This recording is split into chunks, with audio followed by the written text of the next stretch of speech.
Humanianity, a new religious call. Humanianity, religion for us all.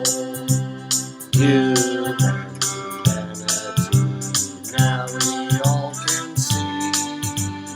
Humanity, how much better we can be.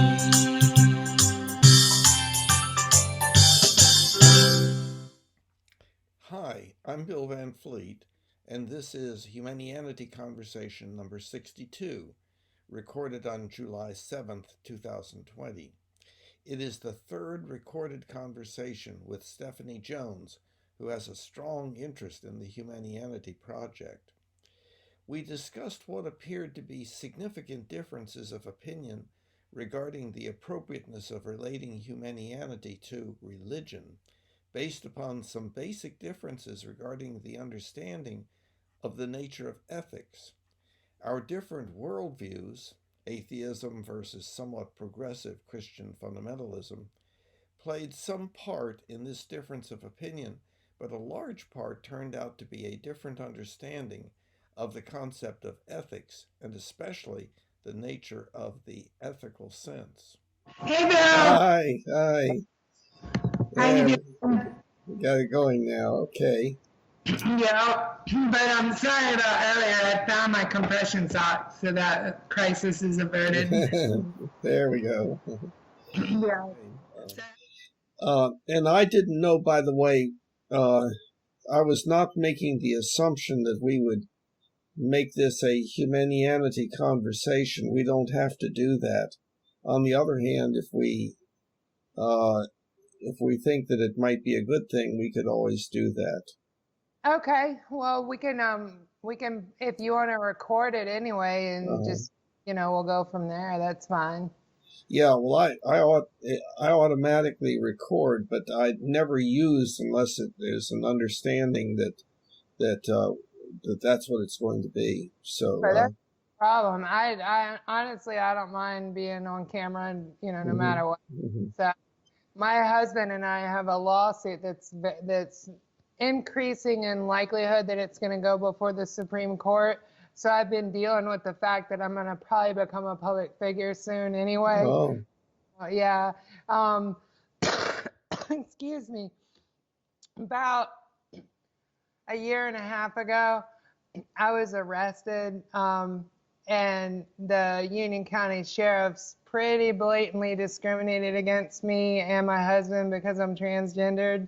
I really kind of just let it blow right over. I didn't think anything, but he took a lot of very personal offense to it, that they discriminated against him because he's married to a transgender woman. And so, and he's an attorney, and so he filed a federal lawsuit that's now at the Fourth Circuit level, and once it gets kicked back there, we appeal it to the Supreme Court. So, the assumption is that they'll kick it back, but in truth, this is a pretty liberal Fourth Circuit, and so we think, chances are we might win at the Fourth Circuit level, but either way, it's going to get some public notoriety,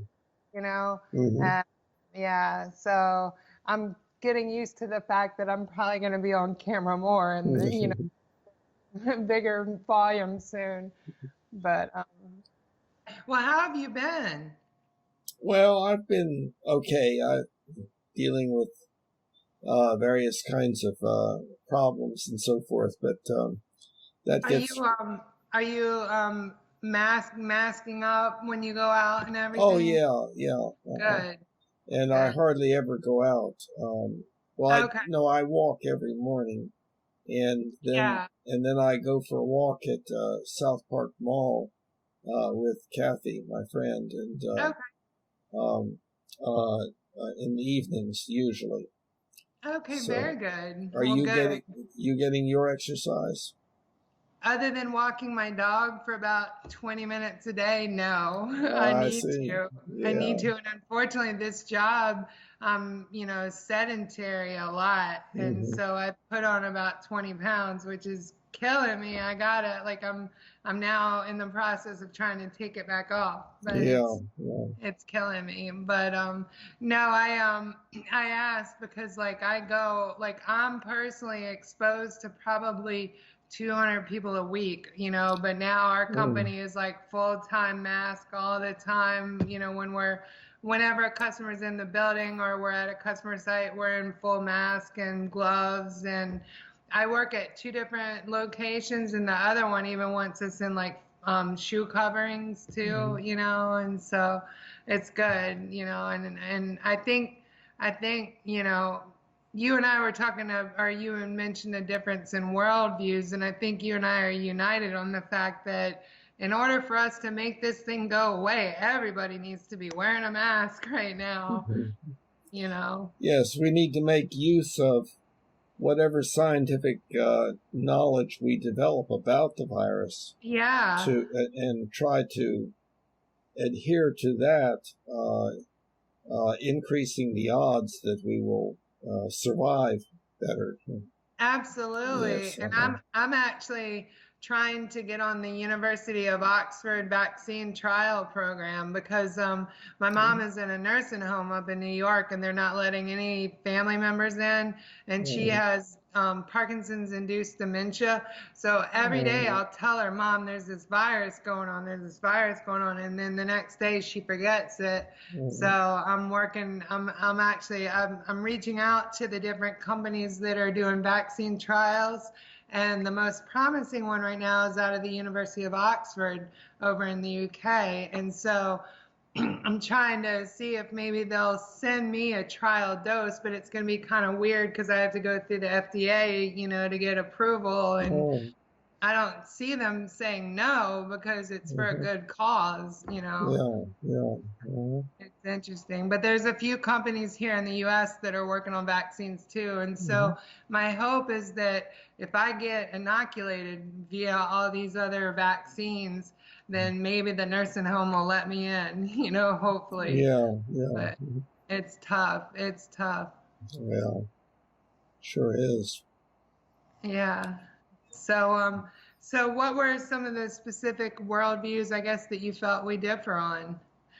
And I think maybe it's really we don't differ on them per se. We differ on them maybe for the reasons, you know. So I'm curious to hear what your thoughts were as far as maybe something I posted on Facebook or something I said that you disagreed with. Well,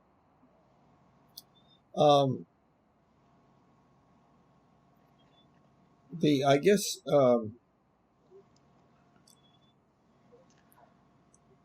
I'm trying to figure the best way to try to get to the basic seat. Sure. We humans, we all have kind of like a worldview, a way of viewing the world, and of course it varies from person to person. And then there are worldviews that are kind of agreed upon by a fairly large number of people, and so the group kind of defines itself as those of us who believe such and such worldview and so forth. And but there are, I think an important distinction to make is the difference between existential beliefs and ethical beliefs. Sure. And I know where you're coming from. And existential beliefs have to do with what exists and how it works. And ethical beliefs are beliefs about what we should and should not do. That makes sense. That Yeah. makes sense. So can you pause 1 second? I've got a timer going. Sure. Let me just get something out of the oven. I'll be right back. Sure. But I agree completely with what you're saying. Alexa, stop timer. Okay, I'm so sorry. I'm back. I'm back. Okay, no problem. Yeah, we have Amazon Alexas, you know, the Echo. I don't know if you've seen them, but they're Yeah. these little devices that you can like speak commands to. Uh-huh. And so you can like do timers or you can check the weather or play a song. It's pretty cool, but Yeah, sounds like it. it's almost too much artificial intelligence for me. But Yeah, yeah. Mhm. I agree. I think you're right. There's definitely a difference between existential beliefs and like morality or ideology. You know, ideology. Is that kind of what you were saying? Well, morality would be the usual word that would be closer to it. I don't make a distinction between ethics and morals, or ethical and moral. I Okay. think that they mean pretty much the same thing. They, I Not agree with you. always. Some people use them a little bit differently, but at any rate, but it has to do with what we should and should not do, and Agreed. and we all have uh, instilled in us some feelings that we should do certain things and not do certain other things, and we start acquiring that soon after leaving the womb, because we get responses to what we do that are Sure. either positively or negatively reinforcing. Negatively. Yeah. Yeah, I agree. That starts with parenting, Hmm. honestly. Yeah, yeah. And Yeah. then uh, and so if we say that those influences on us by the people around us are our culture or our cultures, then our ethics does come from the cultures that we're embedded in early in life, starting in the first year of life. And Sure. then, of course, the cultures have within them some of the religions. Religions are more uh, organized approaches to working on ethical beliefs and so forth. Uh, Yeah. well, what um, do you? My big thing is Humanianity, Hmm. and do you? What is your recollection at this point of what that is referring to? Humanianity, in my own, just in my own words, Mm-hmm. is minimizing as much as possible anything that causes like death, disability, harm to others, while promoting, more of, mutual well-being, Uh-huh. shared respect, things Mm-hmm. like that. Mm-hmm. Am I kind of on target there? Yeah, yeah. A little bit more specifically, though, um, we have a naturally occurring ethics that is the same for other species like chimpanzees and so forth, any social animals, and that is the ethics of obedience. So, in other words, the way you tell what you should or should not do is by what X wants you to do or X wants you not to do. X being whoever or whatever is most powerful. And so, of course, then with regard to many but not all of the religions, there is such an entity, or maybe more than one entity, that wants you to do certain things and may be watching you to see whether you're doing them or not, and so on. There's a whole range of ideas about that sort of thing. And I was kind of gathering from your posts on Facebook, but I was not sure about it, that your orientation is kind of in the area close to more fundamentalist Christianity, but that may not be correct. It's correct and it's incorrect. Yeah. My and by the way, just so you know, like there is very little that anybody could say that would offend me when it comes to religion. Mm-hmm. Like Feel free to speak openly and Yeah, honestly, okay. however you want. But my perspective as far as my Christianity came from a fundamental background. I was raised I was raised Southern Baptist, but being transgendered, I came to realize that God created such a diverse creation that, you know, our understanding back then is he's speaking differently now, and the Bible actually supports that. It says that the Holy Spirit would come upon us and teach us things that Jesus didn't say specifically.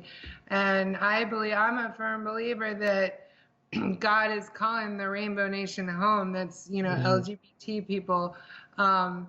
So part of the reason, well, a large part of the reason that I'm on Facebook now is to try to spread that message that God is speaking differently. And I get a lot of hate from people who say, no, you know, gay people are evil and blah, blah, blah, you know. Like, yeah. So, but my God is a God of love. And my God is not a God of necessarily obeying rules. Matter of fact, in the New Testament, it says that, you know, as Christians, we have freedom away from trying to obey like a code of law or a code of ethics or anything like that, as long as we love our neighbor as ourselves. And if, you know, love is the culmination of all the laws that the Bible talks about. So, in essence, if I think to myself, okay, if I go rob this bank, is it going to cause any harm to anybody? Well, yeah, it absolutely would. It would probably bankrupt a lot of people. So no, I'm not going to go rob a bank, not because my God told me not to, but because I want to love that person as myself. I want to love them equally as myself. And but that's not just like the Bible specifically gives Christians freedom to do whatever we feel we need to do as long as it's in the interest of love. So, you know, if there was something that maybe not be considered legal, but it would be the right thing to do, we're allowed to do that in essence. So that's where a lot of Christians get caught up on the whole concept of sin and, you know, and punishment and things like that. And they miss the whole point that Christ came and finished it all off for us. He finished off the whole concept of obeying rules. And I think that's kind of where my perspective on Christianity and your definition of what a religion is kind of differ, because you see religion as a way to like impose right and wrong or morality. And my Christianity tells me I'm allowed to do whatever I feel I need to do as long as I'm not harming somebody else, you know? So. Okay, well, that's good that you are attempting to identify this difference, which I think is partly based upon some difference in what we are regarding religion as being, and also some other things. But let's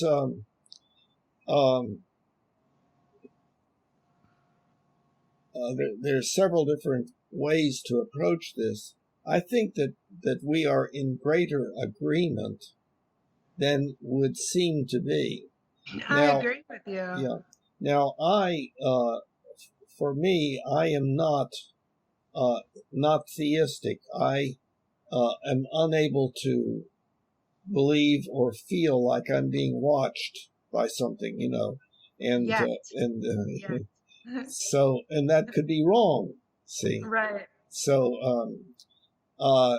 and sometimes I think I might be better off if I were convinced, you know, that it would depend upon what the nature of that entity was, you know. Sure. So. Well, you know, my background, I was a physicist. I was a physics major in college. And I think you and I have talked about this before, that I gave up on it because I realized today's modern physics is based on, everything is theoretical. Theories are being based on theories, you know, and even some of Einstein's chief relativity principles are being disproven now. So, you know, I'm not disagreeing with everything in science. I do believe that God created things the way they are, but he allowed our brains to be smart enough that we could figure some of the mechanics of it out. Yeah, okay, well, there's several things possible to respond to there, but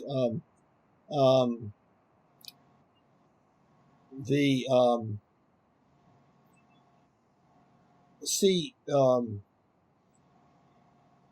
you're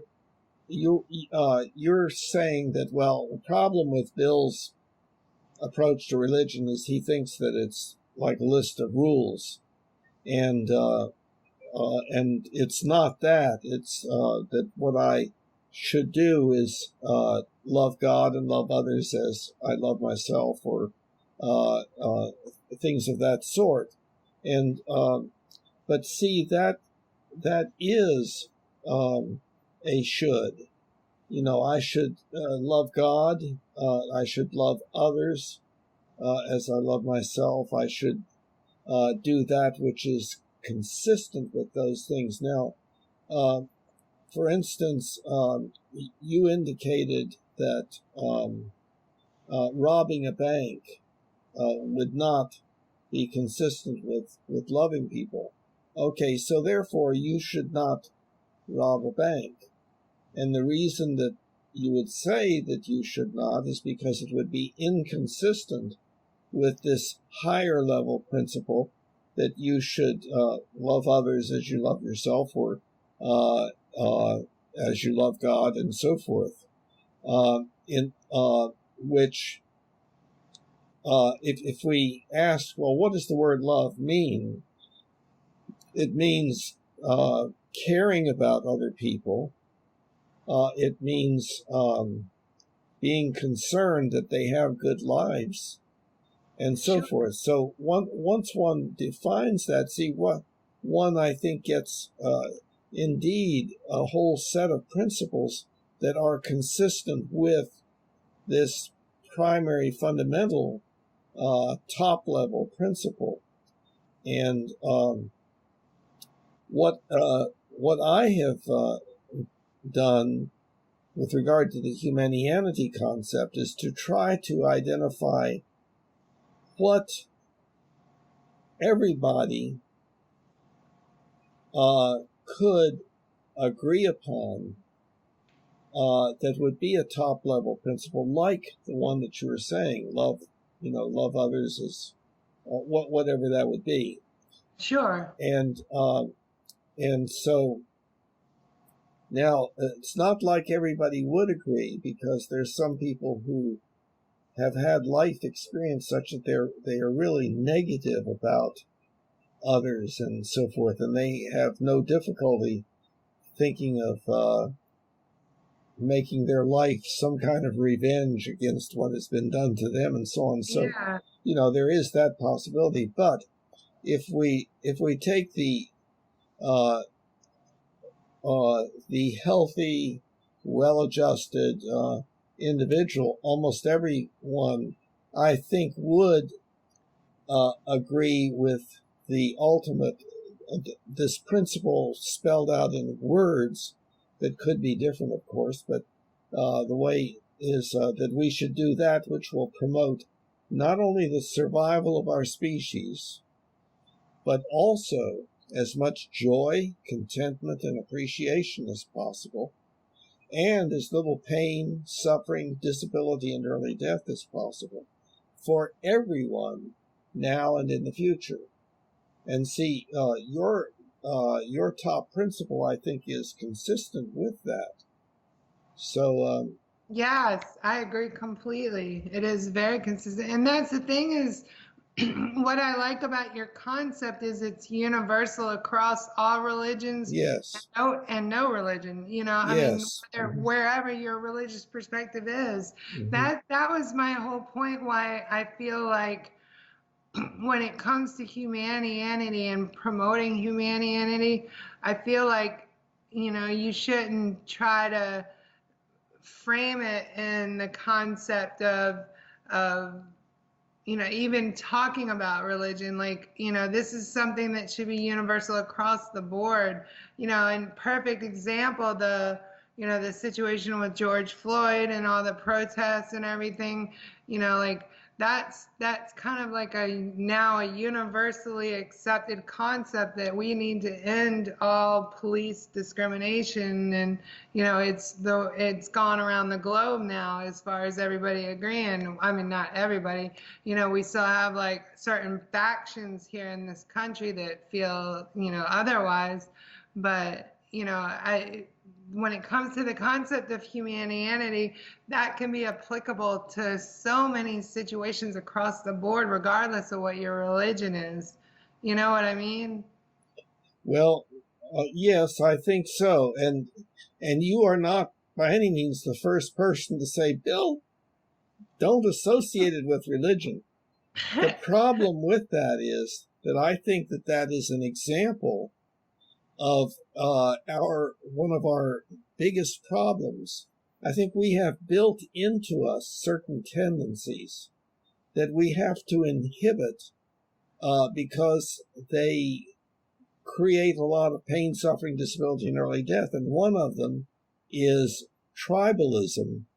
And that is that we tend to identify ourselves with a group and give special consideration to our group members and have reduced ability for empathy for any people outside of the group, and in fact a tendency to regard other groups as, quote, the enemy in some way.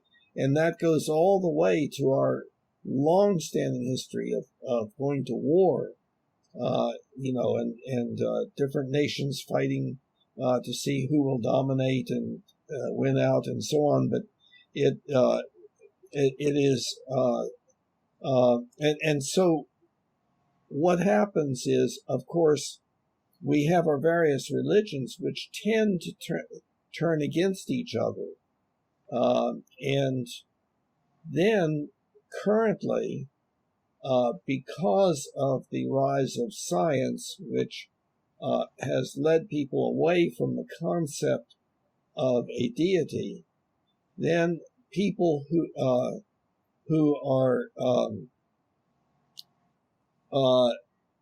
cannot make use of the existential beliefs from the long-standing religions that developed before the time of science tend to leave those religions and be against religion in general. But see, our religions are our effort to work together cooperatively. And another thing that is happening, of course, is that the religions are tending to come together, the various interfaith movements and so forth, where we're trying to find the commonalities among the different religions and to work together in behalf of us all, even if we have somewhat different ideas about our existential beliefs. So, but this tendency to be anti-religion has produced the problem. It's a distressing problem that I'm supposed to choose up sides as to whether I am for religion or against religion. And if I say, oh, well, my thing has nothing to do with religion, that's not what I believe. That's not, I believe that that it is indeed, well, for instance, our sciences are our effort to understand what exists and how it works.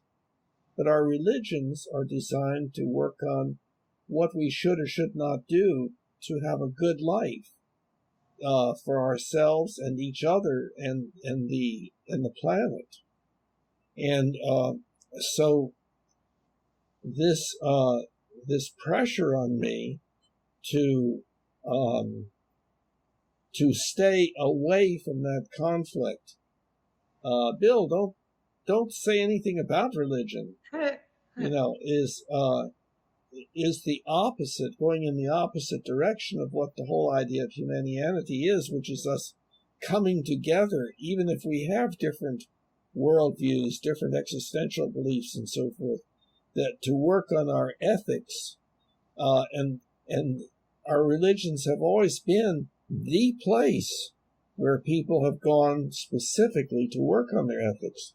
And so if you think even of the religions that you are specifically familiar with, you know that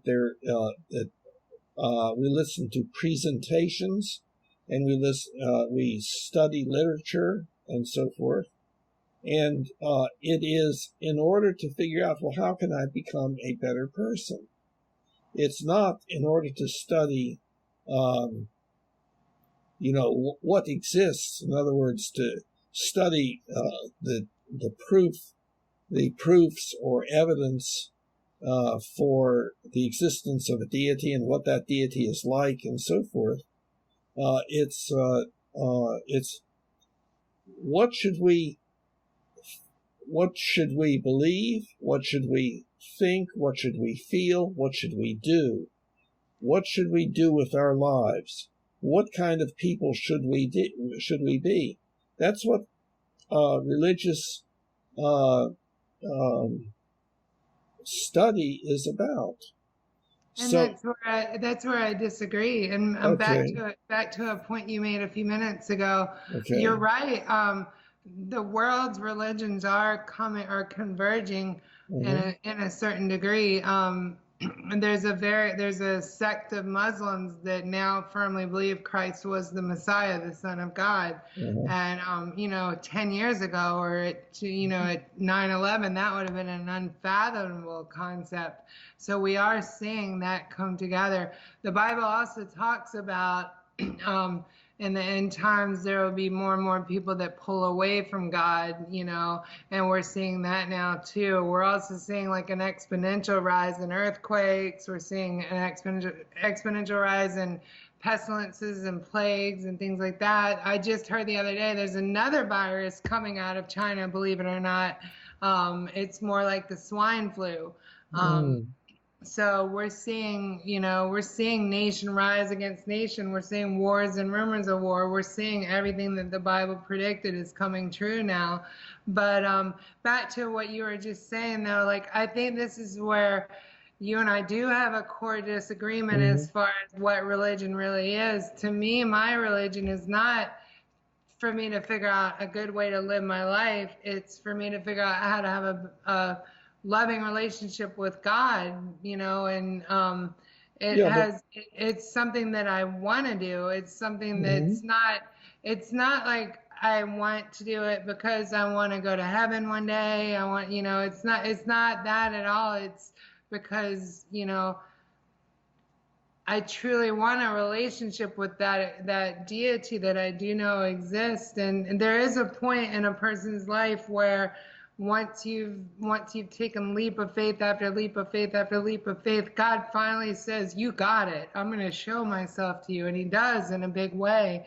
And so people like me are so adamant that, that it is the way it is because God said it would be that way, because we have tried and tried and tried. And then God finally comes through and says, not finally, but he comes through at the right time and says, you got it. You finally get that, and so. Does he do that with everybody? With everybody that holds firm, with everybody that takes that initial leap of faith and then just keeps trying and trying and trying and trying, and finally he does come through.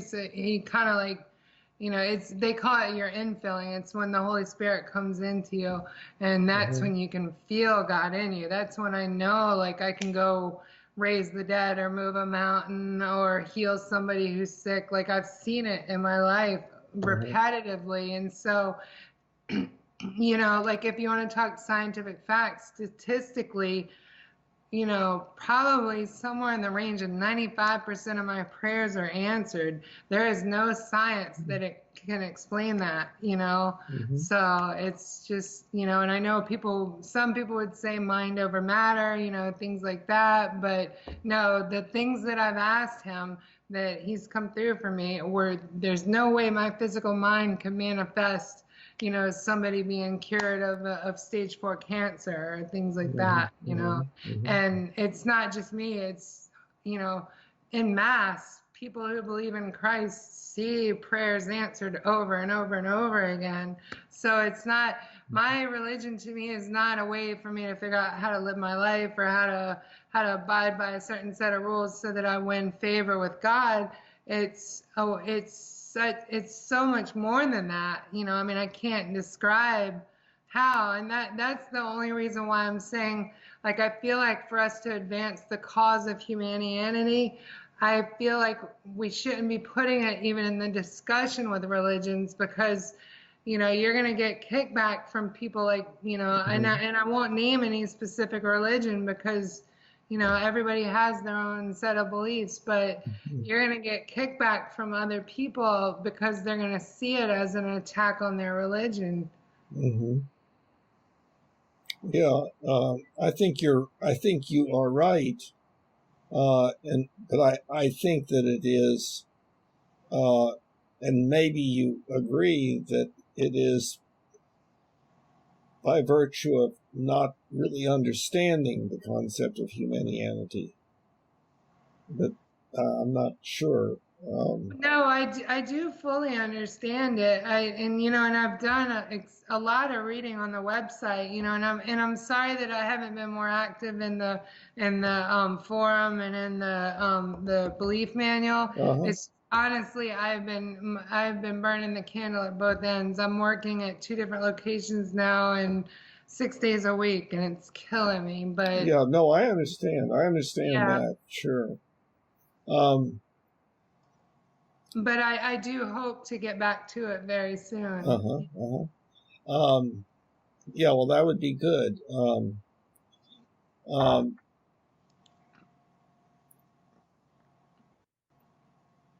I still have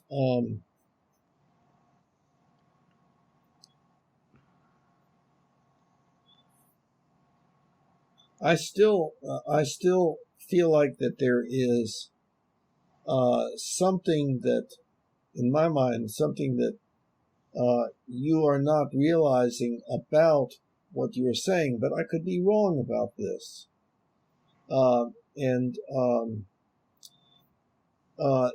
See, my thought is that because of what you believe about your relationship with God and so forth, that it leads you to live a certain kind of life, and that you would be very uninclined to do certain things that would deliberately harm other people, or harm the environment, or harm yourself. That you feel like it is a way of life. It's not like, oh, well, I love God, so that's all there is to it. So no, because I love God, I feel that I should do these various things and not do these various other things. Let me ask this.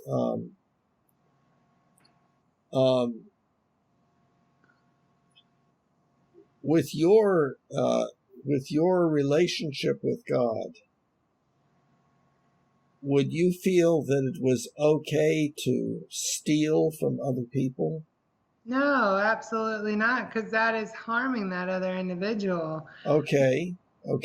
So is there a connection between your loving relationship with God and your not stealing from other people?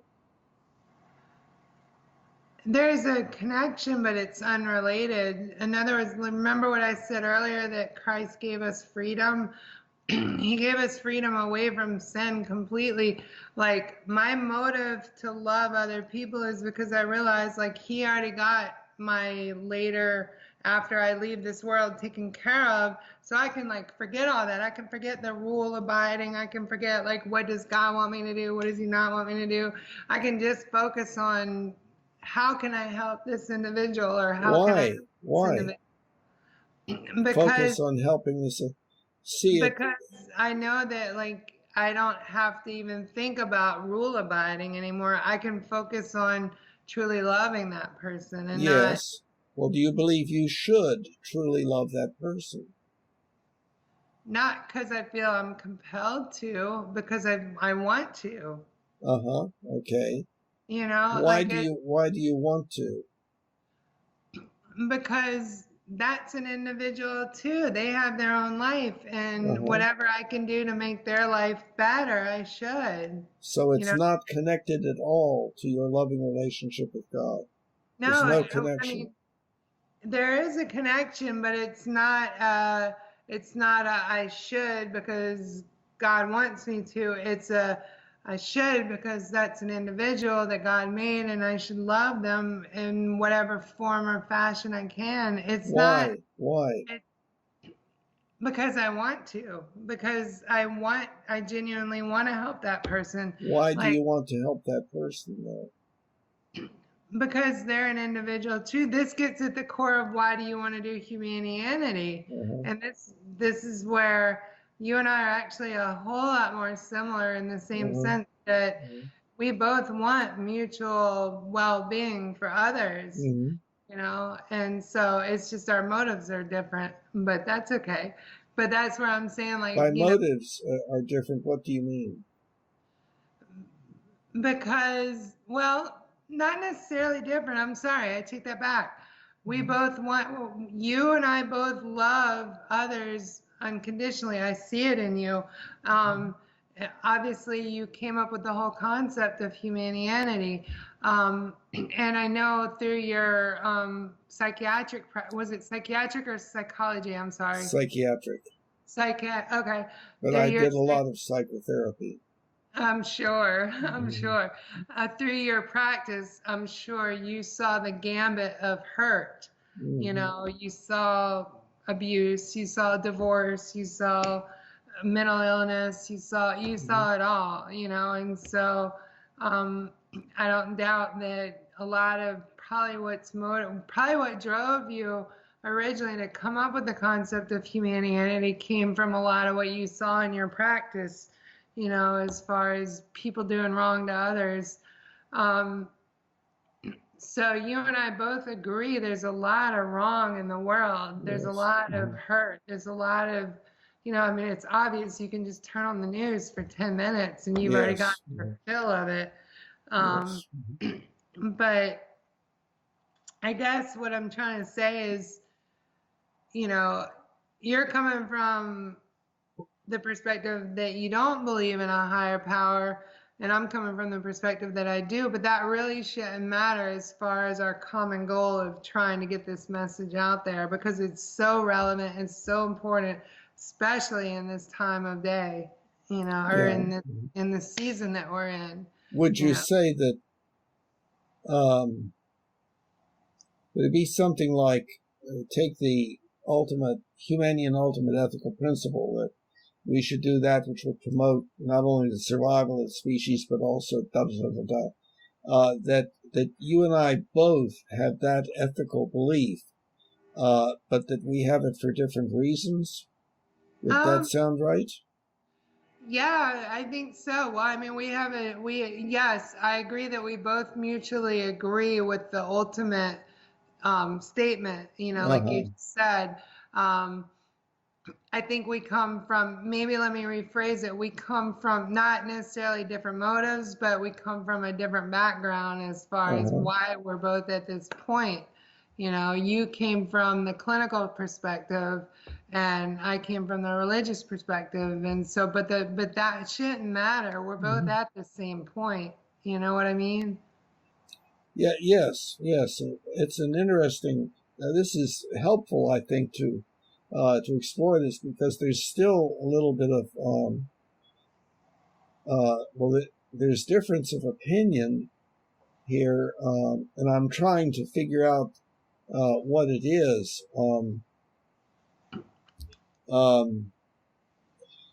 So let me ask the question again. You're wanting to love everyone, treat everyone well, that basic thing that you want. Do you believe it does or does not have anything to do with your belief in the relationship you have with God? Indirectly, yes, but How? Indirectly, how?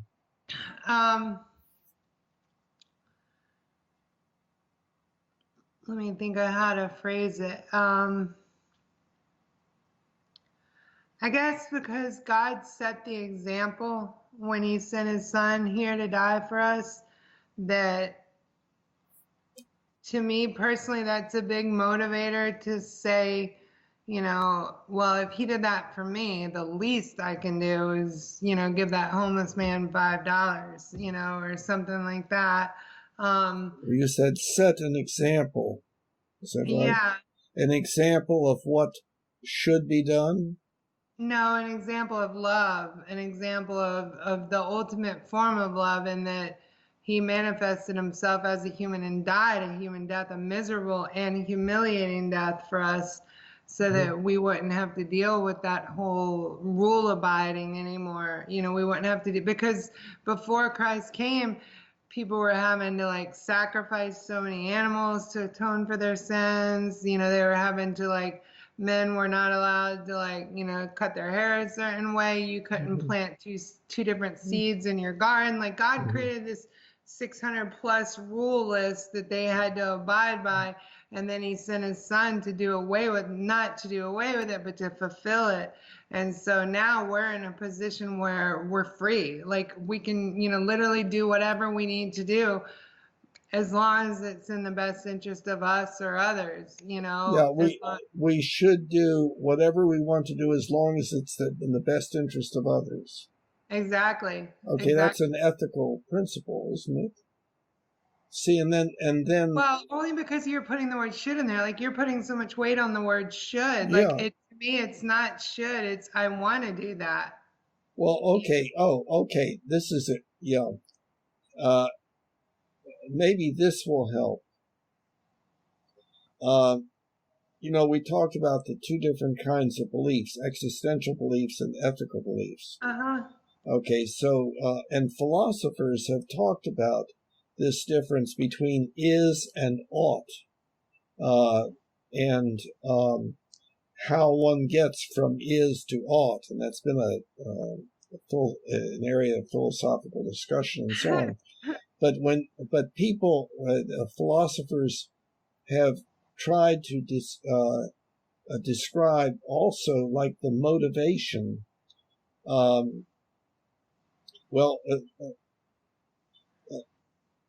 Maybe backing up a little bit, we've talked about beliefs, talked about an ethical belief and existential belief.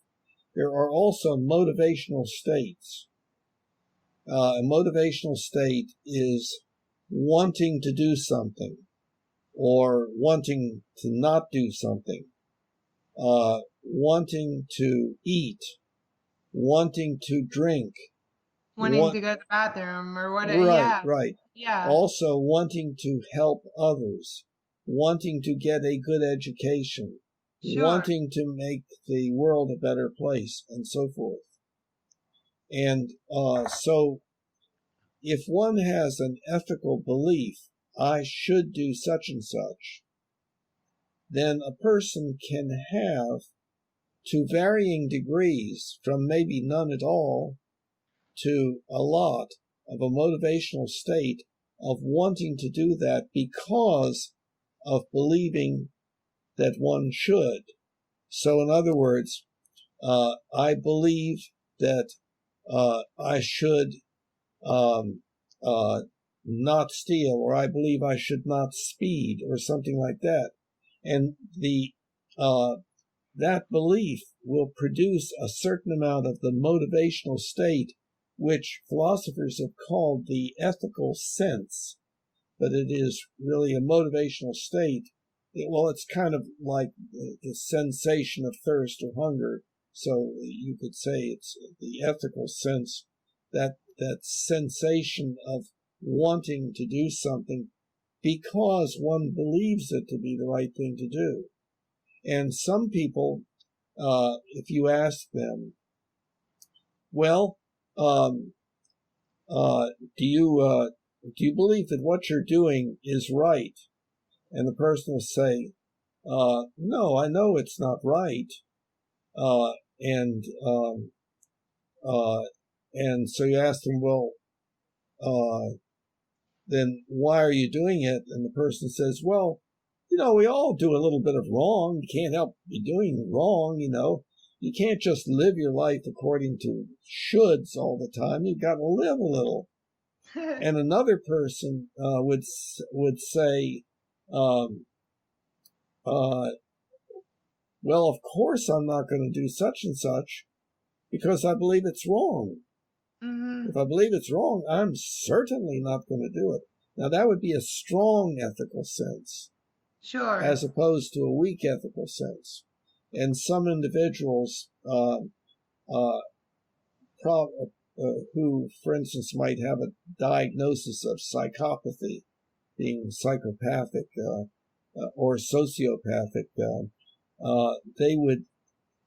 it would not have much effect on their behavior, their belief that they should not do something that's going to cause this person to suffer and so forth.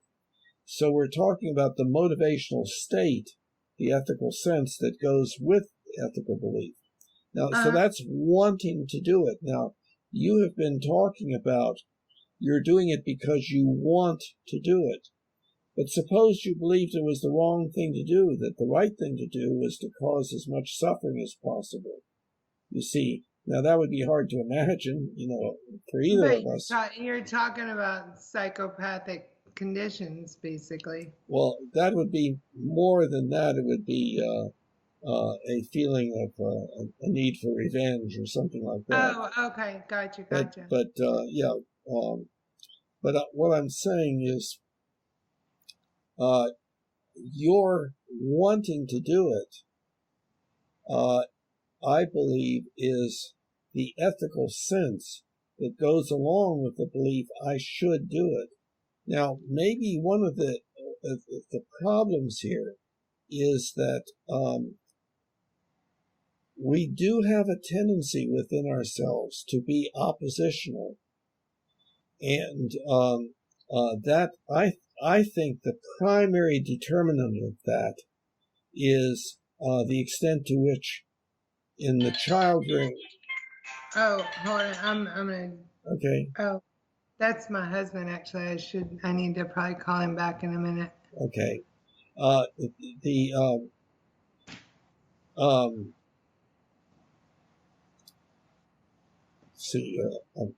lost the train of thought. That's it. I'm sorry, I threw you off. No, that's okay. Remind me of what I was saying. You were talking about basically we're motivated to want to do things because, well, like in the absence of the motivation to do right, like in like say for instance in revenge, or let's say my husband cheated on me, and I felt that it was not right, and I was angry at him, and so I went out and like ran the credit card up and bought a bunch of stuff, just to get back at him. No, that's not right. That wouldn't be. But my motive to not do that would not be because I feel like God doesn't want me to do that. My motive would be because I genuinely love that man, and that wouldn't serve any purpose whatsoever. Suppose you did not love that man. regardless. I mean, I love everybody, literally. I literally love everybody. Um, you know, there's no reason for me not to love anybody, you know, because in truth, I'm no different than anybody else. I mean, yeah, I have my obvious differences, but you know, we're all assembled basically the same, and you know, we all have X number of DNA strands. We all have, well, most of us have 2 ears, a nose, and eyes. Um, you know, all of us have a head. You know, I think that's probably pretty Yeah, universal. yeah. But I think it's truthfully, it's just because, you know, like, what is there not to love in anybody? You know, like, you pick a random stranger off the street and spend 10 minutes with them, and you're gonna find something about that person that you love, you know? Okay, let me ask you this question. Do you love Hitler? I feel sorry for the man, yes. Yes, So yes, yes, I I do do love too. him in the sense that I hope God forgave him for what he did, but I don't, you know, It was what, kind of a dirty trick for me to ask that question that's okay. because everybody is supposed to regard Hitler as being the worst person Right. in the world, Because you know. historically, you know, what do Yeah, we have to compare him to other than Genghis Khan or, you yeah. know, And I yeah, think he was a victim of his own child rearing and of the yes, culture that he grew up in, and that the culture rewarded him by putting him up there as the leader and so on. yes, absolutely. Are you going to need to make a phone call? Do you want to? Yeah, I probably do need to step away. Sorry that took so long. Oh, no, no problem at all. I think that I have identified um, the area where there is misunderstanding about something, different Okay. terminology and so forth. Um, uh, I'm not sure about this, so let's see what you think. Um, you know, I was talking about how when we engage in punitive child rearing, it tends to produce oppositional behavior, oppositionalism.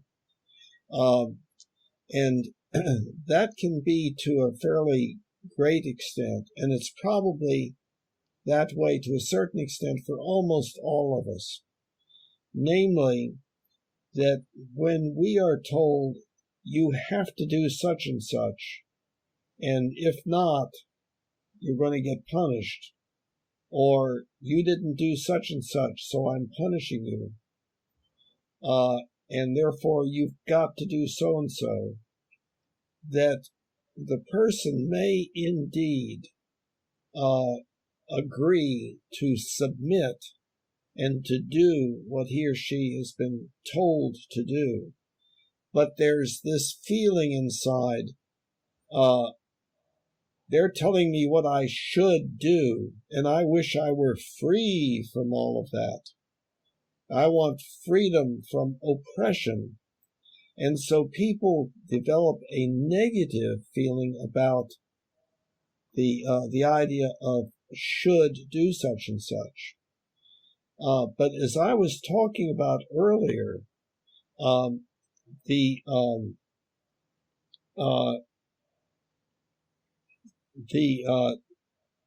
if one has an ethical belief that I should do such and such, and it's not complicated by therefore I don't want to do it because I'm just obeying, but instead I should do this because it will be beneficial,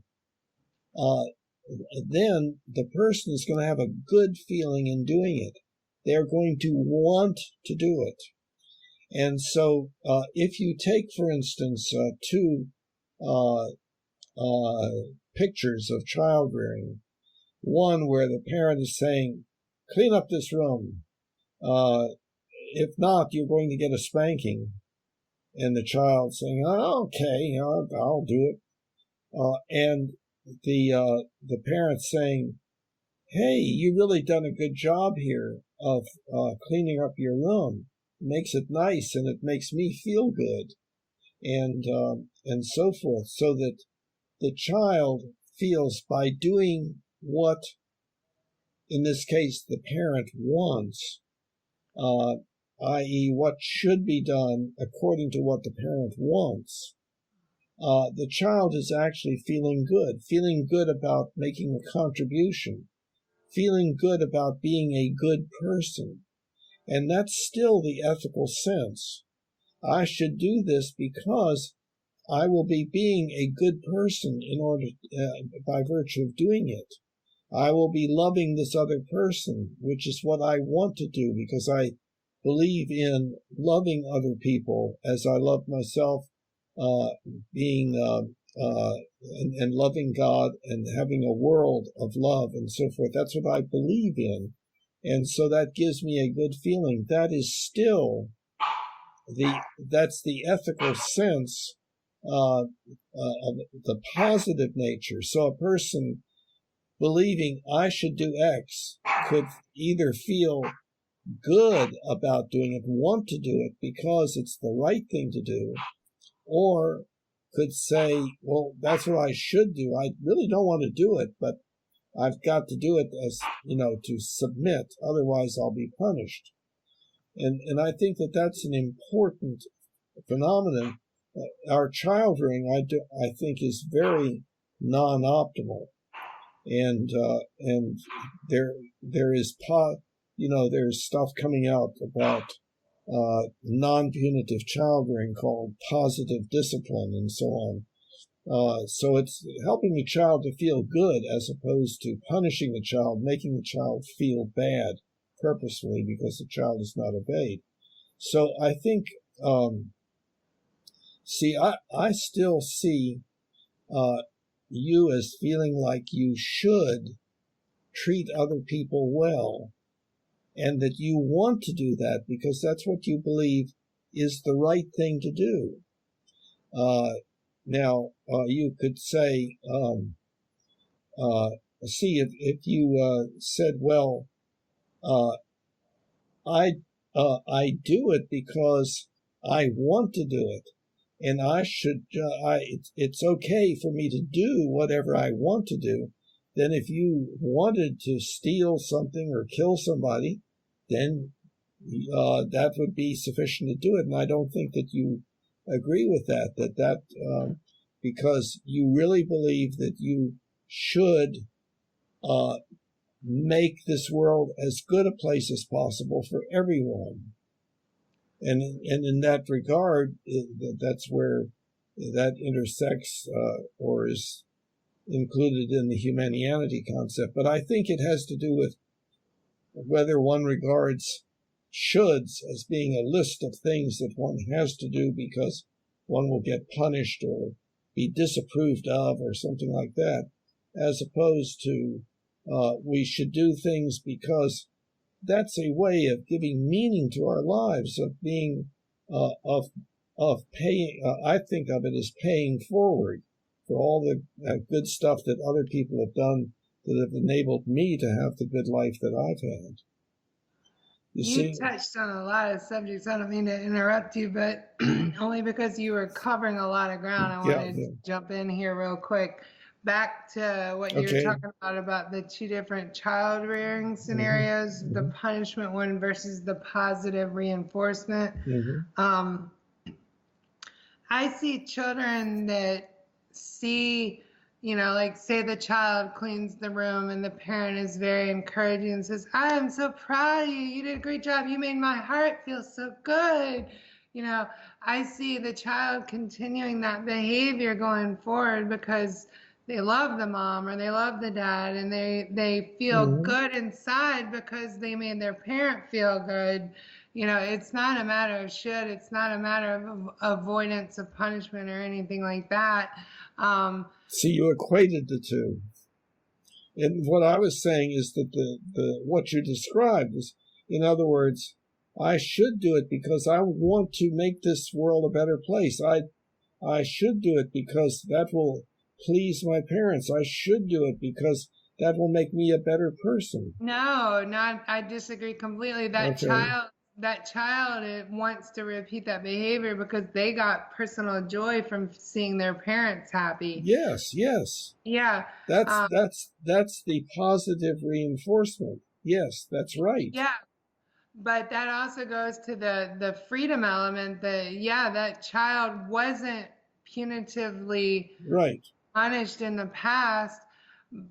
So that child has no concept of punishment in that sense of not cleaning the room. Right. So Right. that goes to my concept of, not my concept, God's concept, that when you believe in Christ, you are free to do whatever is needed. But to your point about killing somebody or doing harm to somebody else or stealing from somebody, that's not me loving that person in any sense. If I go and kill somebody, I have terminated their chances of anything. So that's not a loving thing. That's not something that I feel like I should or shouldn't do. That's something that I want to do, because back to the example of the child, like, I want to see that person happy, not because God's telling me I got to go make that person happy, but because I have the freedom now not to even think about crime and punishment anymore. Like, I can go and just, whatever I can do to help that person, I want to help them, because that's an individual too. That's somebody that God made, that God obviously cares about. He listens to every thought on their brain, just like he listens to every thought of mine. So, I'm no better than that individual. So I shouldn't think selfishly in any way as far as my motives or anything about that person. If that person's in need and I have the capability to help them, then absolutely, I want to help them. It's not that I should help them. It's just that, yeah, genuinely, I want to help them, and because you believe. Yeah, I see. Yeah, this is where the problem is coming in, because we have a slightly different idea about ethics and about ethical principles and so forth, and that it, from my standpoint, what you're describing is a part of that, but from your standpoint, no, that's something different. In other words, a child's behavior is increasingly shaped by the culture around the child, which is basically the family, the parents, and whatever life is like in that family. And so the behavior is molded so that the child is wanting to do certain things and not wanting to do other things because of the reaction of the culture around the child, the parents, say the parents or mother or father or whatever. And but see, I am saying that that ethics, our belief about what we should or should not do, is our belief about what will bring about, what will achieve more positive reinforcement or less negative reinforcement, and that so that there are two kinds of ethical senses. One is the joy in doing that which that which is approved of, and the other is the negative feeling, the guilt or fear or whatever that is produced by doing something that is not wanted by the powers that be that are surrounding the child. And and generally speaking, our ethics, the ethics of the child, what the child wants to do because he or she believes it's the right thing to do, clean up the room, not throw food, help out, et cetera, stay out of the street, and so on. That those things can have a mixture of positive, of being believed in because of positive reinforcement and because of negative reinforcement. And what you're saying is that you have been reared in such a way that for you, or somehow have come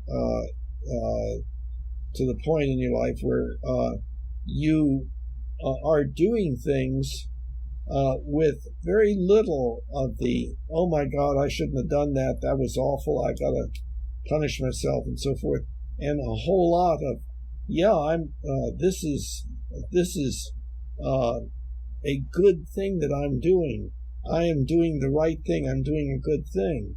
And some children are reared much more fearing punishment than they are anticipating reward. And other children are much more anticipating reward rather than fearing punishment in the things that they do. And the second group of children are better off, in my opinion. Sure. I agree with you. I agree with you about that. So you see, so both of those things are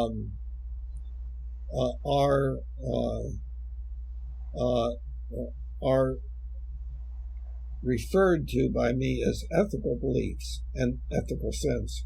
But I understand how it's very easy for a person to have the way of looking at it that you do, of well, no, if it's something that I should do, that a rule that I have to follow, otherwise I'll be punished, that's different than what I want to do. Wanting to do, that's being free, but you're not wanting to kill people, you're not wanting to steal, you don't get pleasure out of that.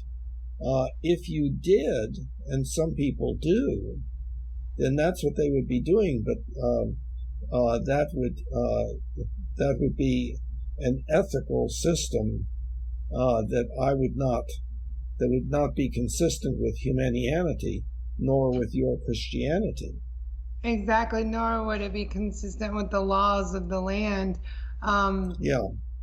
But no, back to the point you made, I keep jumping back to the child analogy and the crime and punishment versus, positive reinforcement.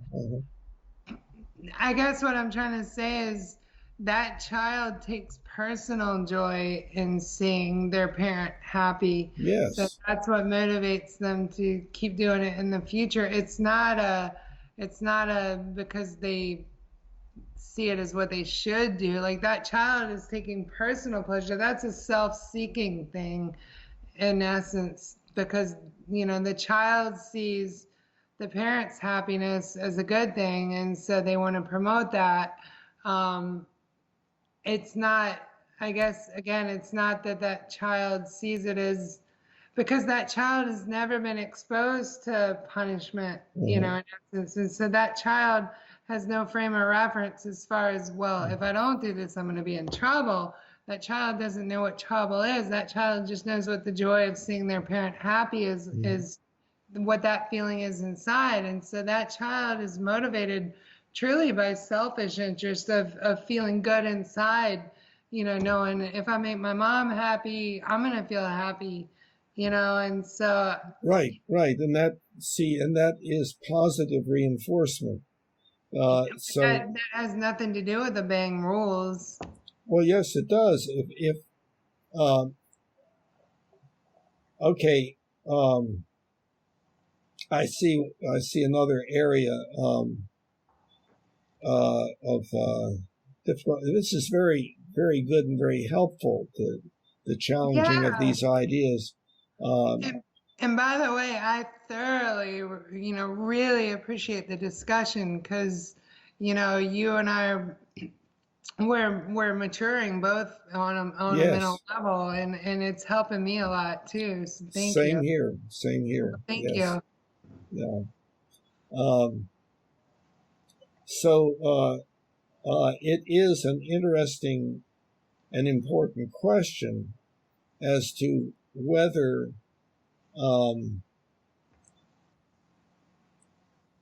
the same word should be used to describe these two things that substantially are different. And that's true. It does seem like a lot of our and truthfully, our differences are very minuscule. Yeah. But it seems like our differences more come down to linguistics. Yes. Yes. Yeah. Yes. No, absolutely. And my effort on the website, for instance, is to be as clear and precise as possible so that there is maximal understanding. Well, you've done a good job. You've done a phenomenal job. Well, thank you. Thank you.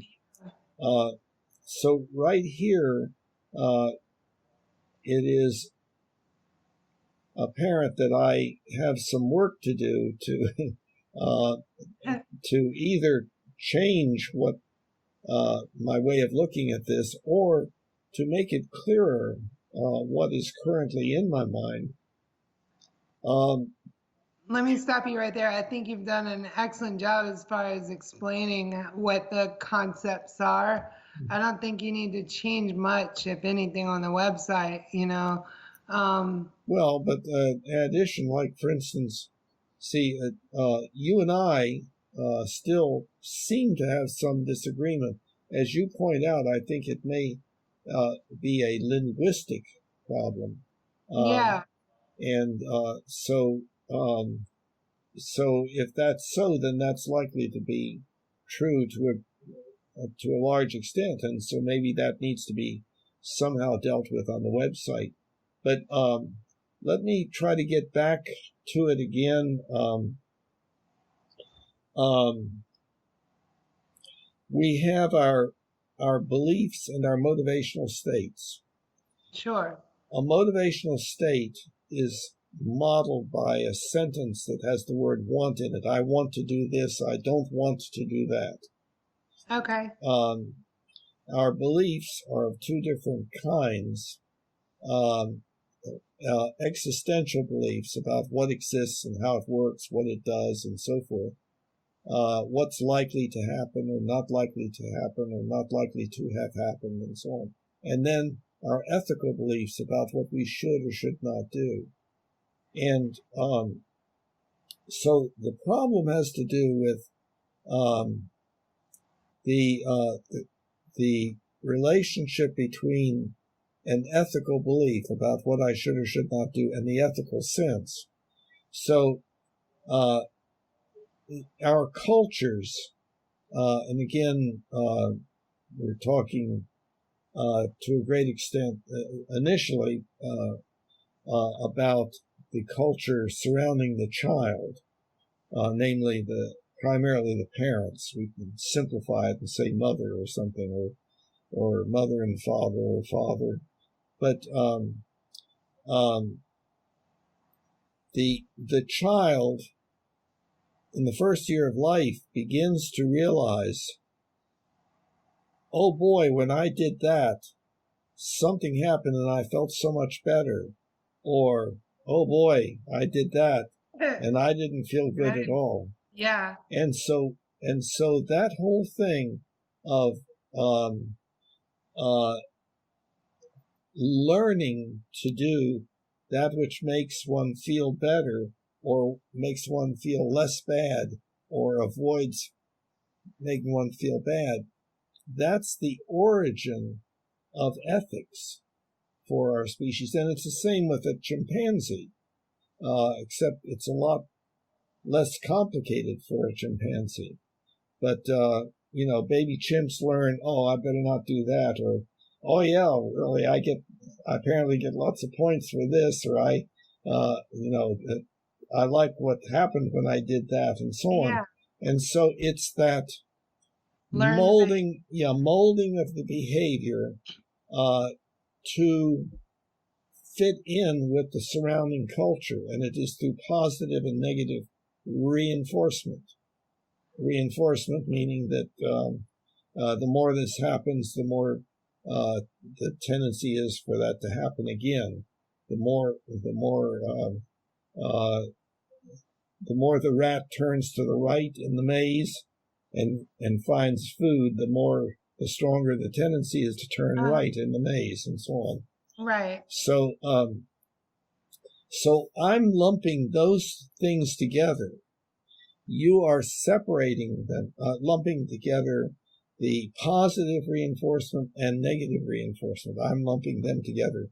You're saying, no, I'm looking at that I use the word ethical only to apply to the negative reinforcement things where, I have to do such and such to avoid feeling bad. But this over here of doing such and such because it feels good, I'm going to call that something different. So, and that's linguistics. See? So I can see how as long as you are referring to ethics only having to do with that which is reinforced by negative reinforcement, that then that's having to do all those shoulds and everything. And I can replace that by being a good person and doing what I want to do because it makes me feel good. But it makes you feel good because your culture has instilled that in you by their reactions to you.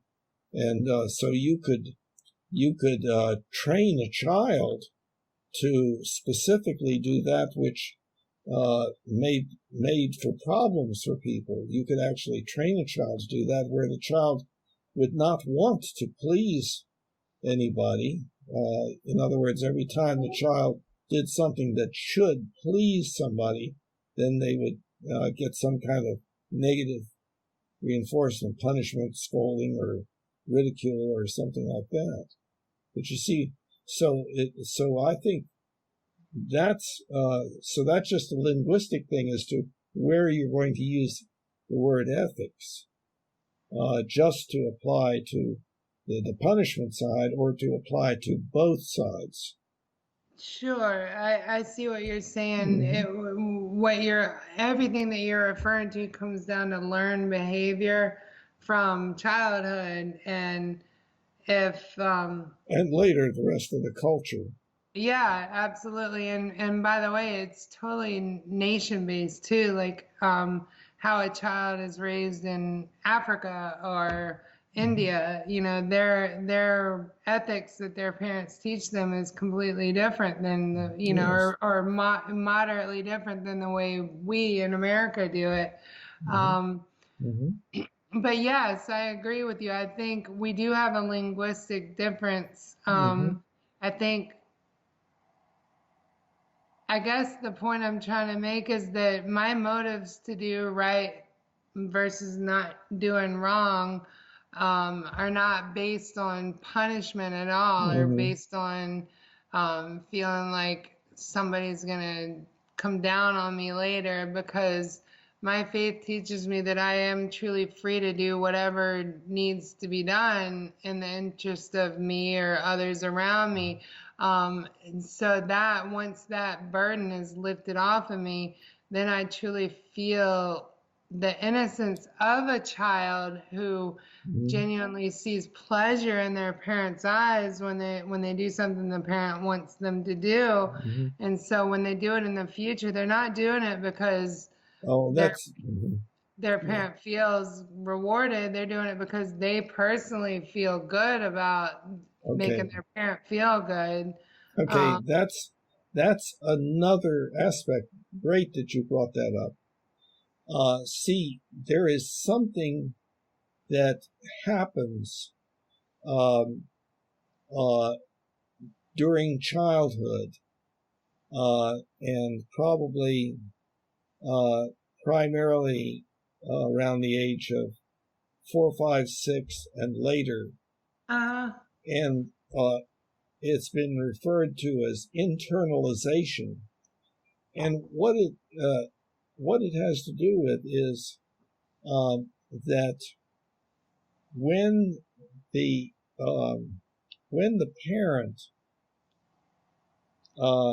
behaves in a positive or negative reinforcement way of behaving, such that the child can predict, this will make my mom mad, or boy, I bet this will please my mom, and so forth. What happens is that gets internalized, and people have their own internal parent. And so that internal parent is saying, okay, do whatever you want, as long as it's making other people feel good, not bad, as long as it's in benefiting other people, not ruining their lives, or whatever it might be. And so one then carries the parent around in one's head. And so what that has been referred to, of course, is conscience. And in psychoanalytic theory, it would be superego. In terms of cartoons, it's the little devil and the little angel. Yeah. Yeah. Yeah, well, I guess the devil is those wishes to do things that one has learned are things that one should not do. And so it's a battle. And that has to do with, whatever we do it for 20 different reasons, plus or minus some. And some of those reasons may be, quote, good reasons, and some may be bad reasons. Some are strong reasons, and some are weak reasons. And the different reasons have different degrees of strength. Okay, so if we simplify and we say, take a situation, I'm hungry. I want to eat that food that belongs to so-and-so. And so if I reach and grab it and eat it, that will make me feel good. On the other hand, I will be doing something which will make that person feel bad, and or make that person react in such a way as to make me feel bad, or something like that. But then so then I don't want to do it. So in other words, I want to take the food because I'm hungry.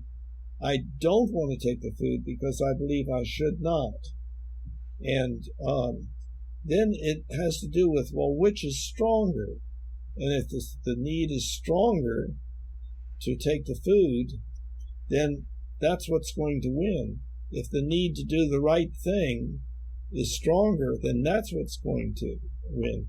Then it gets more complicated than that, because we know that the mind has its ways of neutralizing things using denial and repression and rationalization and the various defense mechanisms that allow a person to, like we were talking about earlier, well, yeah, I know I shouldn't do it, but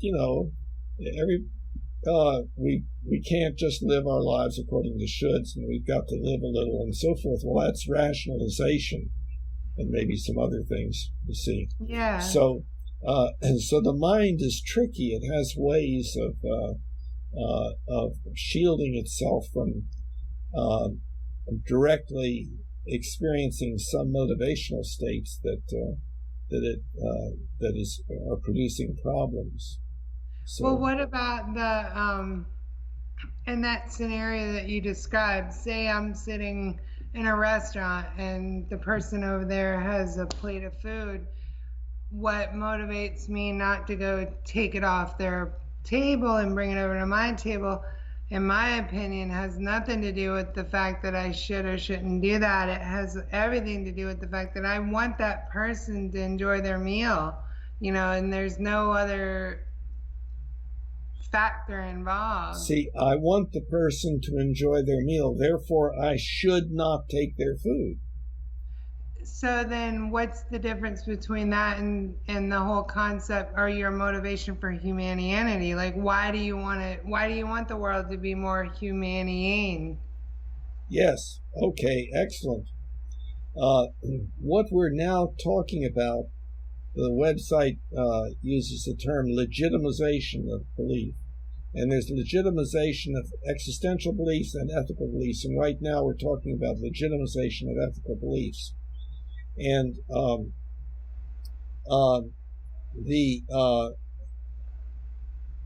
it gets kind of complicated because, see, our normal natural ethics is very disorganized, very non-optimal, and that's why we humans are living such a horrible life on this planet, doing things, messing up in so many different ways.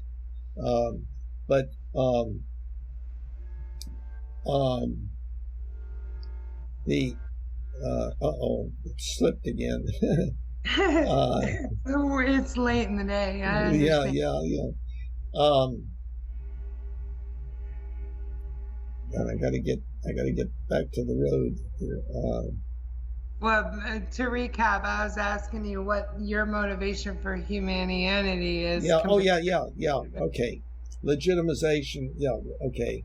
So I use this example, which is, I thought it would be a better example than this, but of legitimization, rational legitimization. See, in other words,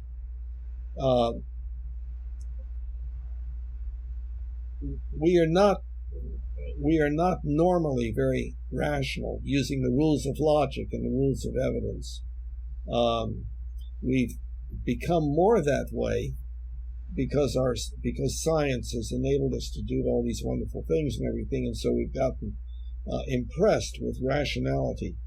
So the idea of Humanianity is that we can have an ethics that is not based upon obedience to the most powerful, but instead is based upon rational consistency with an ultimate ethical principle that we just agree to because we want to. Okay, now, so... we want to, why? Because, okay, I'll get to that. So, rational legitimization of a belief. I'm holding a gun on a man, and I say to myself, I should not pull this trigger. Okay, that's an ethical belief. That's the word should in the sentence. Okay. You ask me, why should you not pull that trigger? Okay, you're asking me to legitimize my ethical belief. And what I say to you is something like this. I should not kill that man. Ethical. If I pull this trigger, I will most likely kill that man. Therefore, I should not pull this trigger. That's a syllogism, see? Sure. So, a lower level ethical belief is legitimized by a higher level ethical belief, like an ethical rule of conduct or an ethical principle, and some existential belief or definition. For instance, okay, I should not kill that man. You ask, well, why should you not kill that man? And I say, I believe I should kill no human being. That man is a human being, definition. Therefore, I should not kill that man. So you see, I've gotten to a higher level. And so if you keep going, you ultimately either have an infinite regress, which is basically impossible, or you just arrive at one that is not legitimized in that way, but is simply accepted because that's what you want. Okay, so I have come to the conclusion that what I want is the survival of our species and as much joy, content, and appreciation as possible, as little pain, suffering, disability, and early death as possible for everyone now and in the future.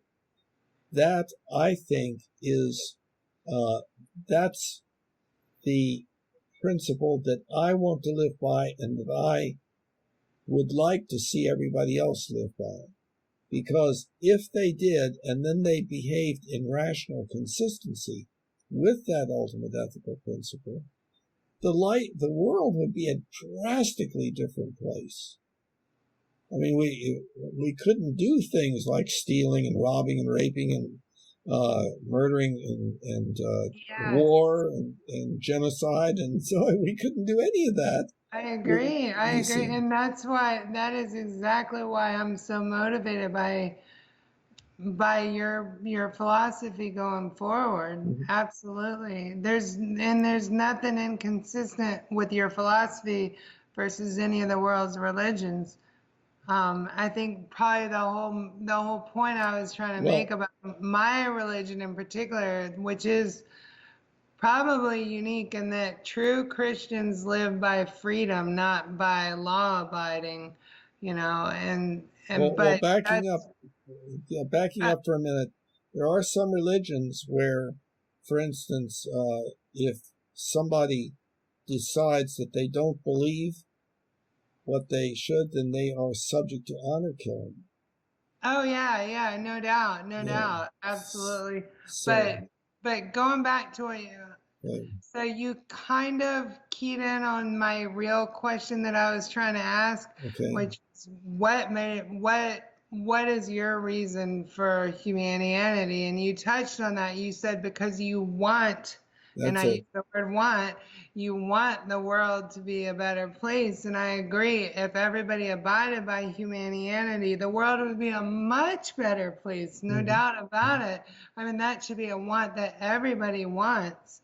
But that goes still to a self-serving interest that in essence, if you lived in a better world, such as what would be produced by Humanianity, you are being self-seeking. Okay, here is, there's a particular tricky problem. Excellent that you I'm being your devil's advocate now. Yes, great. I've tried to make it as clear as possible. This is what I've come up with.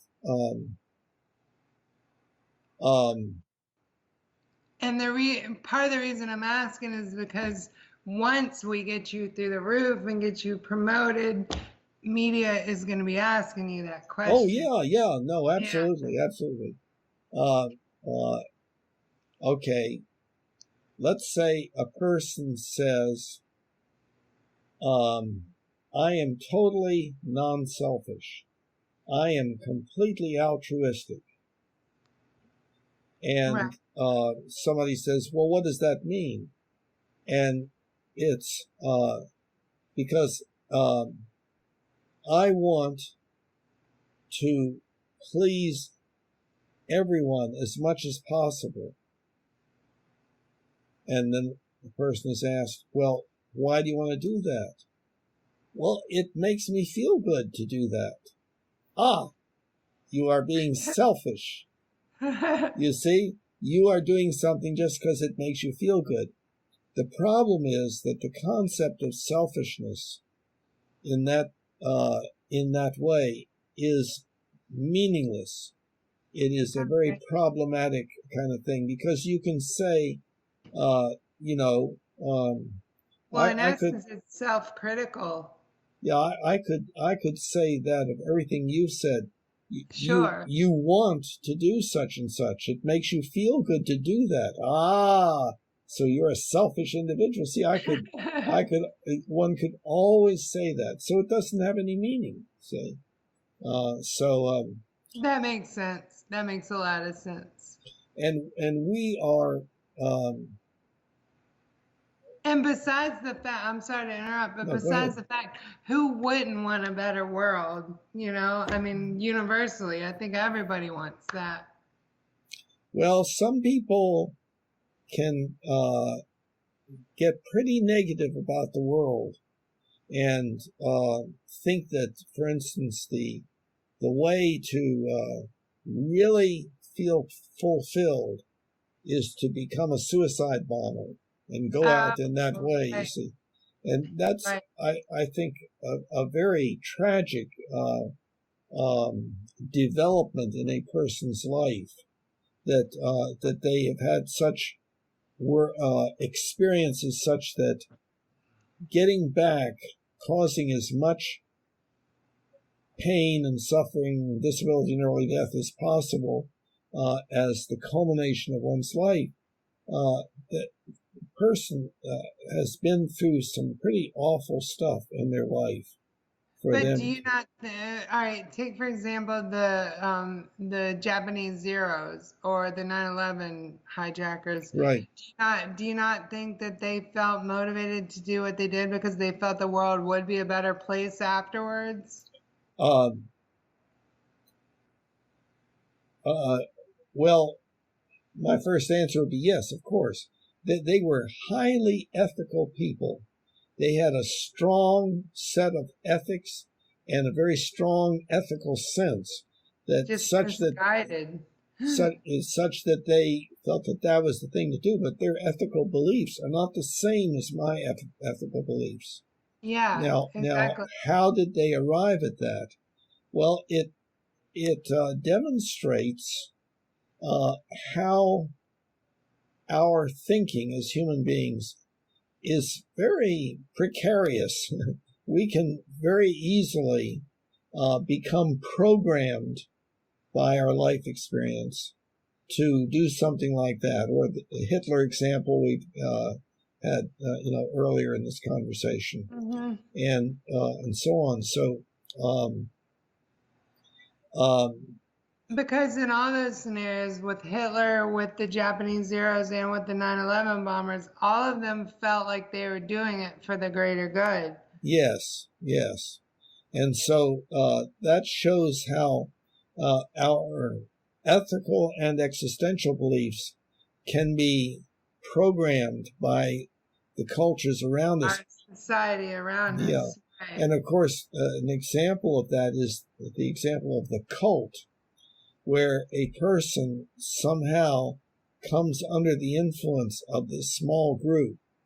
And what the group does is finds ways to cut that person off from their previous society. life, from the outside world, and to instill through a repetition reasoning process, not excellent reasoning, but that this way of thinking is the right way, you know, and so on. And we're all subject to that. That's why I think it is indeed important for us to expose ourselves to diversity of thought, and to make sure that that if somebody else believes something different, that we really have some kind of dialogue with them to see, well, am I going in the wrong direction? And totally agreed. I totally agree with you there. There is nothing wrong with communication. Right. Yeah. Go on. I'm sorry to interrupt. Well, I don't think you interrupted. Oh, okay. No, yeah, no, I agree with you completely there. I think, a lot of it does come down to how we were raised. You are absolutely right there. I don't know. I guess my biggest thing, the biggest reason why I wanted to engage in this conversation with you is because to me it just seems so monumental that we disconnect philosophy and religion, and to me, Humanianity is a philosophy. It's not a religion. It shouldn't be competing with religions, and in any sense, you know. So if we want wide-scale adoption, we need to disconnect from that whole idea that it's you know, don't talk about religion, you know, talk I about. understand, yeah, but Yeah. see, Humanianity is not a religion. Agreed. It is a movement within religion and within our species in general that is occurring within any specific religious entity, an individual or a religious group that has a title, that such and such religion or whatever. It is this movement in the direction of an ethics that is rationally consistent with the Humanian ultimate ethical principle.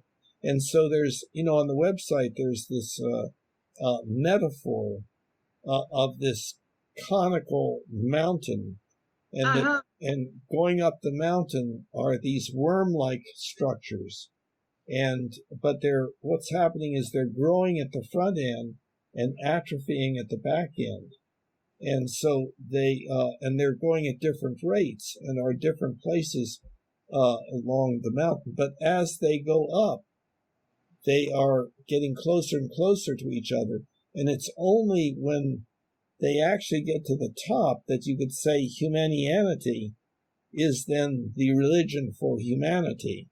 But prior to that, it's just, well, this particular religious denomination is pretty Humanian, or this one is not so much. And it tends to be that the more progressive end of the religion is the one that is closer to the Humanian ultimate ethical principle.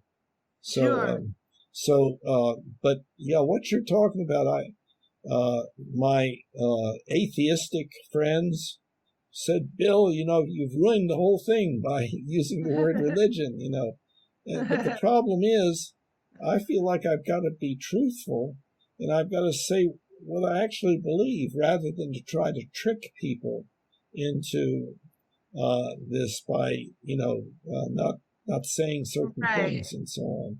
But that could be wrong, Well, no, you're only wrong in one aspect. Like, all the other religions are based on crime and punishment. They're based on law abiding. True Christianity is based on pure freedom to do whatever. But, No, I think a lot of people would say, what? Yeah, no, it is You can true. go ahead and murder and rape and pillage? Think about this. Think about the cop that pulls the gun on a mass murderer, or somebody in a school that's shooting all the kids. Yeah, we're all going to agree he should blow that guy's brains out. There's context to everything. And if it's done in the context of love, that cop was absolutely justified to blow that guy's brains away, terminate one life, and save 30 others. You know what I mean? So, yeah, but we're talking about ethics there, right? What should and should not be done. we're talking about the freedom not to worry about whether I'm wrong or right, the freedom to do what I feel is going to help all these other individuals. See, here is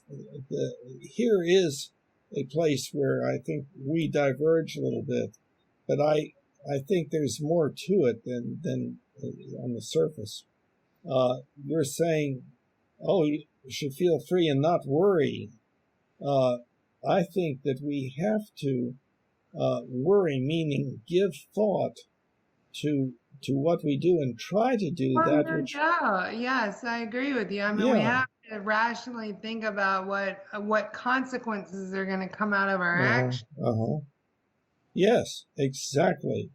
So we should look at the consequences to determine what we should and should not do.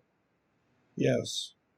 Well, but should and should not, you could apply to anything. Like, we all live in we all live in nations of governments that tell us what we should or should not do. If I was a Christian living in Iran, I would have to follow Sharia law. You know, it's even though I don't agree with it, it's not a matter of me personally feeling like I should or shouldn't do this. It's a matter of me being confined by the environment around me. Well, you would say that because of the environment around you, what you should do is adhere to Sharia law. Now, there would be some people who would say, no, I should take some action. I don't agree with it. Same way with what happens over here. We have laws that some people protest about and so forth. And then there's the question, well, what should be done in those protests? Should they be peaceful or should they be violent and so on? And see, you can ask the question of anything that you do, anything, like when you move your hair, you can ask the question, I have a habit of doing that. You can ask the question, should I do it or not? Now, a lot of those things, there's no way of determining what one should or should not do. Using my hands in a particular way. Not necessarily. I mean, a person goes off of what they feel is the most beneficial situation. So, yeah, no, I don't agree that it comes down to us not really knowing what we should or shouldn't do. We all know what we should or shouldn't do. In some cases, we don't. We just do stuff. We have no. We really don't know whether it's better to take this money and make a gift to this person or to that person.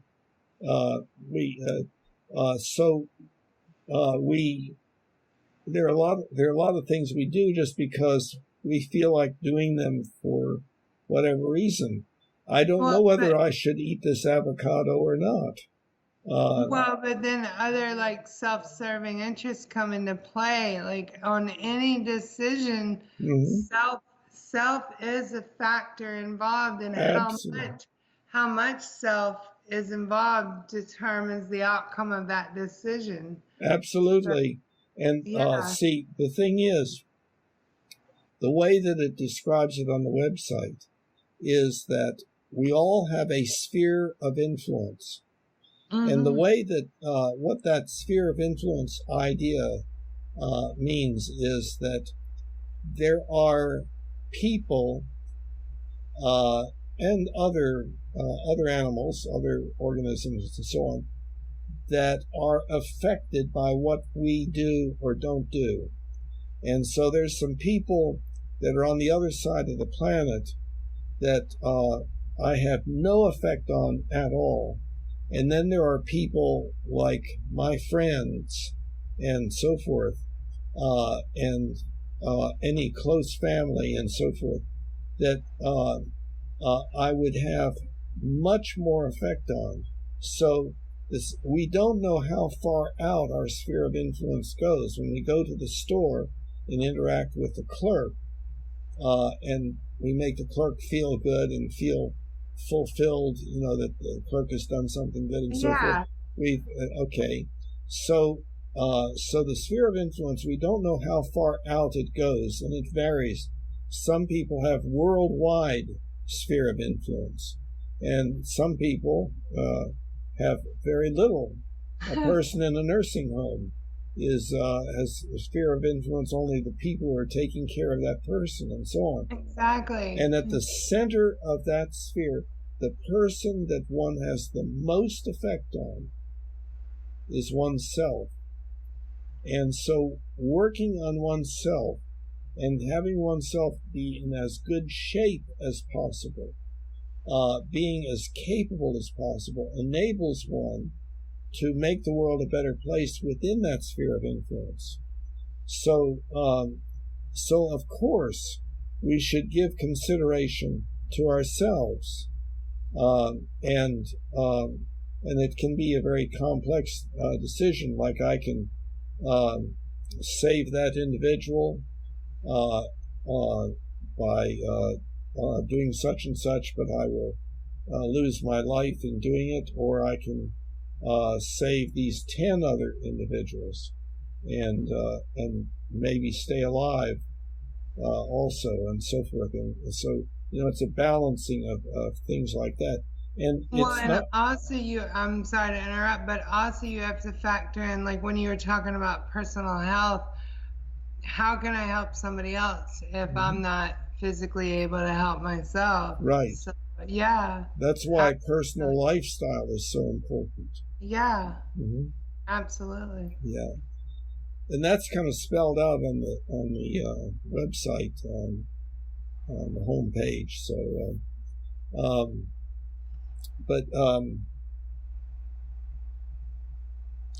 So, so I think we have come to some conclusions that some of the differences are linguistic. Yeah. We do have different worldviews, and nobody has yet determined which worldview is the right one. I'm sorry, go ahead. So, like different existential beliefs and everything. But the Humanianity project has to do with ethical beliefs and how we can become a far better species than we have ever been by agreeing to this Humanian ultimate ethical principle, saying that's what we want to do, whatever reasons we have for it, whether it's approval by God or whether it's because I want to pay forward, whatever it might be. Exactly. Exactly right. You and I both totally agree with everything that Humanianity stands for. It's just we have different motives, so who cares? The ultimate goal you're trying to achieve is what we're trying to achieve. Who cares that my motives are governed by a faith, and who cares that your motives are governed by science and clinical experience? Well, now, okay, that's opening a door into a complicated room. Okay. Yeah, I think there's significant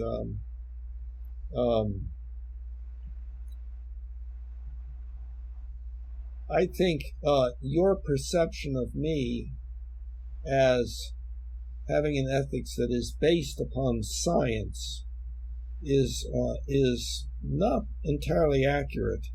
Okay. I think that people can be highly ethical in the sense of being Humanian and not have any particular knowledge of science. Sure, that makes sense. Well, I certainly didn't mean to offend you in any way. Oh, you didn't do that. Okay. Never worry about that. Okay. No. What did you think? What would I be offended about? I guess I thought that you would be offended by me like referencing too much your career experience. No, I mean, as the basis for you wanting to do what you're doing. To me, clearly, you have so much more intelligence that goes beyond your clinical experience, that there's something within you that motivated you to come up with this concept that's far beyond anything you developed in your career, So I thought that's where I offended you. Well, I don't get the offended part. No, I agree with that my experience, which I spent 50 years trying to help people that had all sorts of, so I guess that, well, what but I mean also early in my life, I underwent psychoanalysis for quite a few years. Okay. And, lying on the couch, free associating, and analysts sitting behind the couch, and occasionally offering interpretations and so on. So Do you know I've been involuntarily committed 6 times? no, Yeah. golly. Yeah, transgender women go through all kind of things that we didn't deserve, but that's a whole nother subject. Anyway, I'm Yeah. sorry. I don't judge. I don't judge at all. If you had to be psychoanalyzed, you're a rational person, so you had no basis to be psychologically analyzed. Oh, no, that's not. No, see, uh, when Freud developed the idea of psychoanalysis, it was that kind of the basic idea was that the patient would lie on the couch and free associate, allow stuff to come to mind, and Okay. the analyst would not be having much input at all, so that Okay. the patient would begin to imagine that the psychiatrist, the psychoanalyst was like my father or something like that, and would react in a skewed way because of that misperception. Okay, but the Based on psychoanalyst, the imprint in their mind. yes, Okay. okay, but then the psychoanalyst is a person also, and that person, psychoanalyst, could do the same thing and react to the patient inappropriately.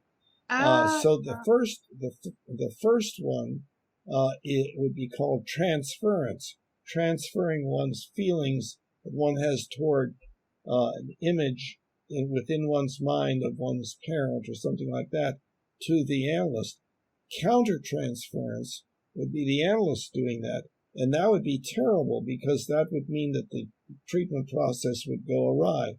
And so any psychoanalyst, to become a psychoanalyst, needed to undergo his or her own psychoanalysis to get beyond that sort of thing.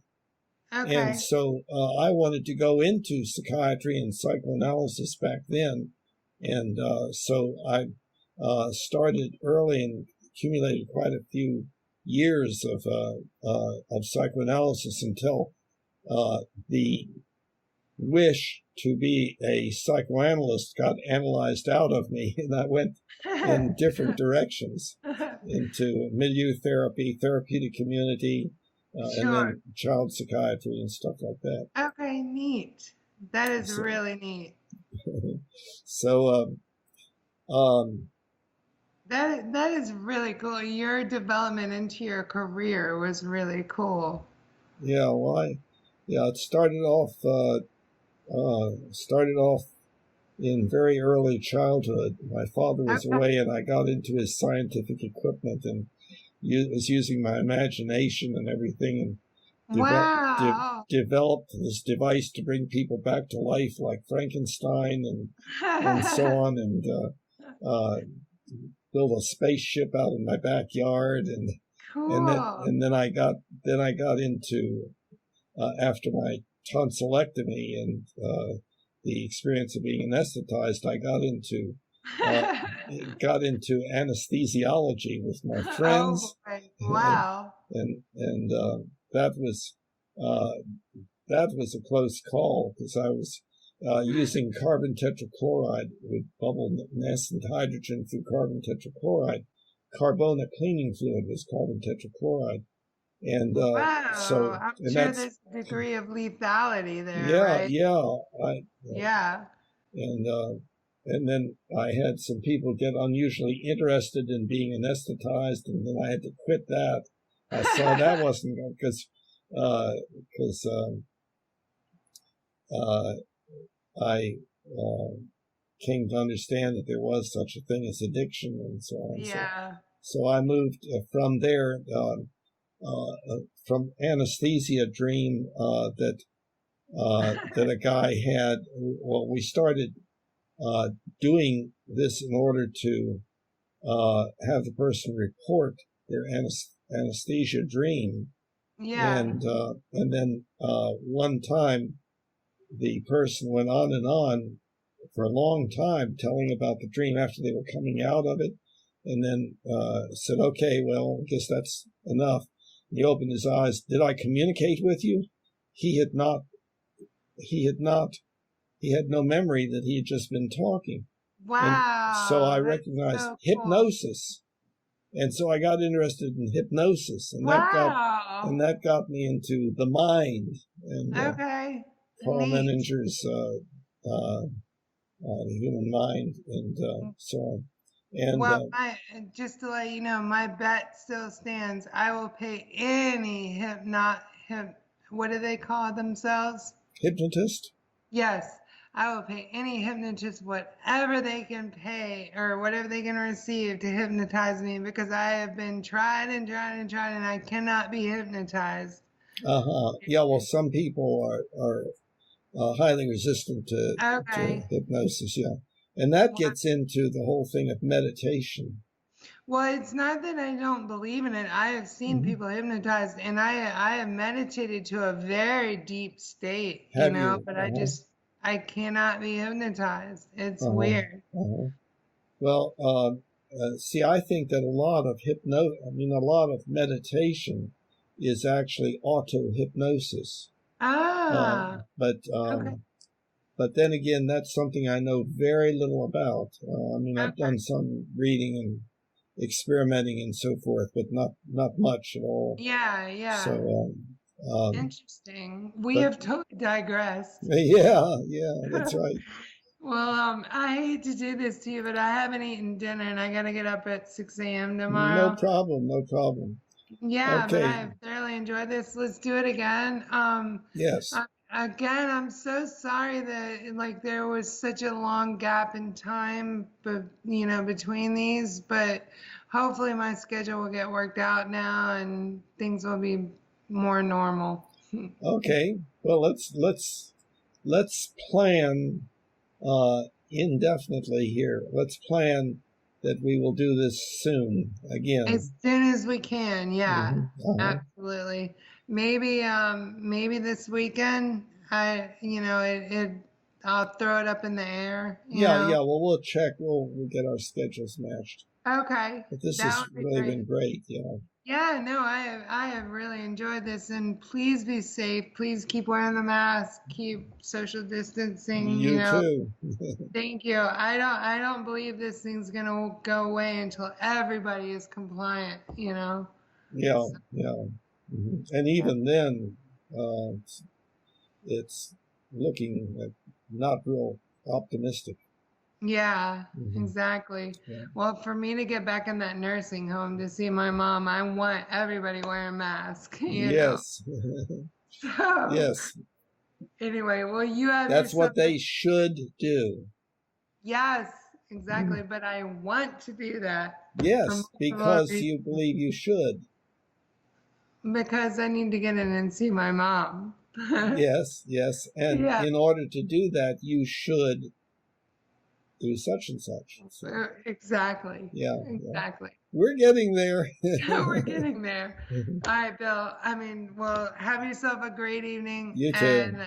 And stay in touch, and please don't take any weight to anything crazy I see on Facebook. I'm speaking mostly to the choir there. Yeah. My 4,000 Facebook friends are, mostly people I associated because they saw a post I liked, and so. Yeah, I understand. Okay. Okay. All right. Well, have yourself a good evening, and Thank I'll talk you. soon. Okay. Take care. Bye-bye. All right. I love you. Bye. You